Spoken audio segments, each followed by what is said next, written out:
Service in Fort Worth has issued a flash flood warning for Bell County in central Texas until 9:45 p.m. Central Daylight Time.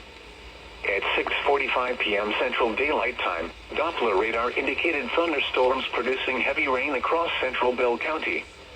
Between 1 and 3 inches of rain have fallen from Killeen to Nolanville to Temple. Additional rainfall amounts of 1 to 3 inches are possible. Flash flooding is ongoing or expected to begin shortly.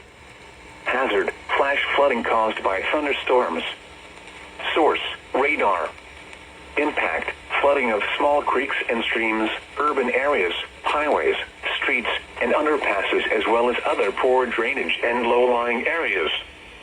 Some locations that will experience flash flooding include Killeen, Temple, Copperas Cove, Harker Heights, Belton, Fort Hood, Nolanville, Morgan's Point Resort, Salado, Little River Academy, Troy, and Holland.